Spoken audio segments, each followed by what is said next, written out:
안녕하세요. 인천상공의 이소입니다. 12월 넷째 주 인천 경제 뉴스입니다. 12월 21일 인천일보 기사입니다. 인천항 중고차 수출 지원 신규 선박 항비 50% 감면. 내년 2월까지 입출항, 저반료 등 지원. 수출 작년비 19.8% 감소. 회복 조짐. 해수부 IPA 차원 만선 세척 투입 결정. 이달 10여 척 운행 1만여 대 수출 전망. 해수부는 해상운임 상승과 선적 공간 부족으로 수출에 어려움을 겪는 인천항 중고차 수출업계를 지원하기 위해 신규 선박을 투입하고 수출 지원 선박의 항비 감면 혜택을 제공한다고 20일 밝혔다. 인천항만공사도 수출 지원을 위해 내년 2월 말까지 한시적으로 인천항에 추가 신규 투입되는 자동차 운반선과 풀컨테이너선에 대해 선박 입출항료, 저발료, 정박료에 대해 50% 감면에 들어간다. 12월 21일 경기일보 기사입니다. 수인선 송도, 부산 목포 있는 인천발 KTX 사업 본궤도. 오는 2024년 개통 예정. 인천 수인선 송도역에서 부산 목포로 출발하는 인천발 KTX 사업이 본궤도에 오른다. 국토교통부는 인천 수원발 KTX 사업의 시공업체를 선정, 연내 착공할 예정이라고 20일 밝혔다. 인천발 KTX 직결 사업은 수인선과 경부고속선을 연결하는 사업으로 총 사업비는 4,238억 원이다. 오는 2024년 공사가 끝나면 송도, 부산 송도, 목포를 각각 2시간 20분, 2시간 10분 만에 이동할 수 있다. 특히 그동안 KTX를 이용하기 위해 서울 광명 등을 찾아야 했던 인천 시민은 물론 경기도 안산 화성 시민의 불편이 사라진다.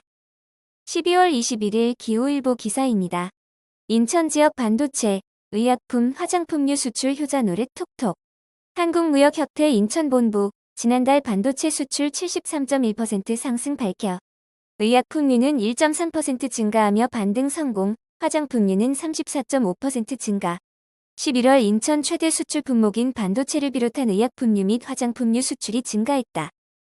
20일 한국무역협회 인천지역 본부에 따르면 지난달 인천 1위 수출 품목인 반도체 수출은 전체의 96.5%를 차지한 시스템 반도체 수출 증가에 힘입어 73.1% 상승했다. 반면 2위 수출 품목인 자동차의 경우 중고차 수출의 46.4% 확대에도 최대 수출 시장인 미국으로의 수출이 눈에 띄게 줄며 지난해 동월 대비 31.3% 감소를 기록했다.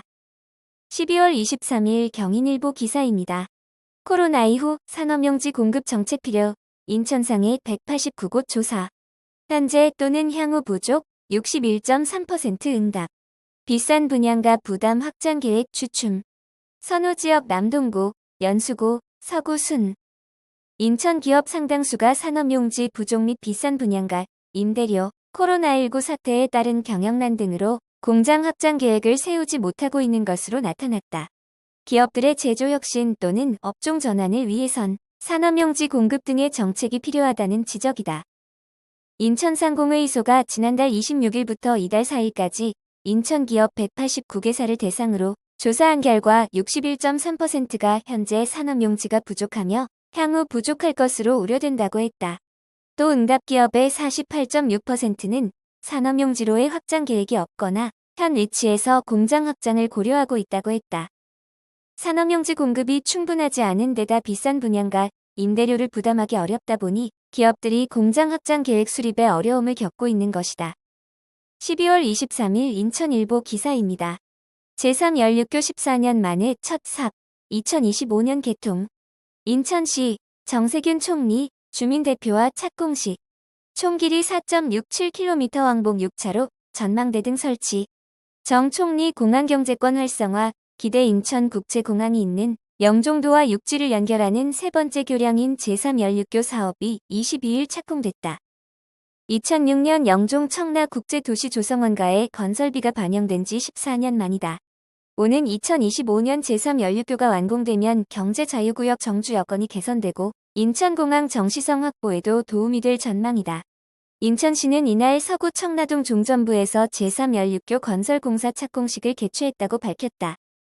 12월 24일 중부일보 기사입니다. 고용유지금 끊기는 내년 상반기, 인천 경제 전망 우울. 고용유지 지원금 연령 업체 증가, 내년 상반기 끊기면 폐업 쏟아져. 실업자 다수 발생 경제 악화 우려. 인천 지역 경제가 내년 상반기에도 코로나19 영향에서 벗어나지 못할 전망이다. 23일 인천상공의 이소 등에 따르면 내년 상반기는 정부의 고용유지 지원금의 지원기간 도래로 실업자가 증가하고 이에 따른 내수 침체가 우려된다. 코로나19 장기화로 정부의 고용유지 지원금으로 연명하고 있는 업체들이 늘어나고 있어 지원금이 끊기는 내년 상반기에는 폐업 수순을 밟을 수밖에 없기 때문이다.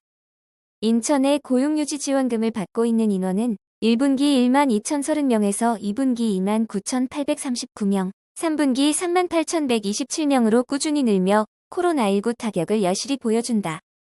12월 24일 인천일보 기사입니다. 지난해 인천경제 공적 자금으로 버텼다. 성장률 1.4%, 특광역시 중 7위. 제조업 광업 생산 줄어든 대신 보건복지 분야 공공행정 늘어 1인당 소득도 전국 평균 밑돌아. 인천의 지난해 경제 성장률이 1.4%를 기록해 17개 시도 가운데 15번째를 기록했다. 인천 시민 1인당 개인소득도 8개 특광역시 가운데 뒤에서 두 번째를 차지했다.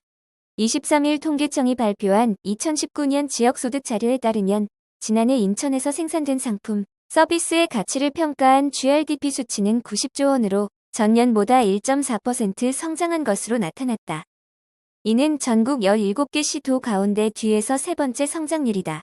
가장 낮은 경제 성장을 보인 제주 0.9%, 대구 1.2%에 이어 경남 지역과 동일한 수치를 기록했다. 12월 24일 경인일보 기사입니다. 13년 표류 동인 전력 재생사업 드디어 출발선. 공영사업 2030 역전 프로젝트. 시 온라인 착수 보고회 계획 공개. 특화 거리, 복합문화센터 등 청사진. 인천의 구도시민 동인천역 일대에 대한 재생사업이 지난 13년간 번번이 좌초된 가운데 국비를 투입한 첫 공영사업인 동인천역 2030 역전 프로젝트가 본격 추진된다. 인천시는 23일 동인천역 미림극장에서 동인천역 2030 역전 프로젝트 온라인 착수 보고회를 개최하고 사업계획을 주민들에게 공개했다. 지난해 12월 국토교통부 도시재생 뉴딜 사업으로 선정된 이 사업은 인천시와 한국토지주택공사가 함께 추진하는 것으로 내년부터 2024년까지 2,300억 원이 투입된다. 전체 기사 내용은 각 언론사 홈페이지에서 보실 수 있습니다. 감사합니다.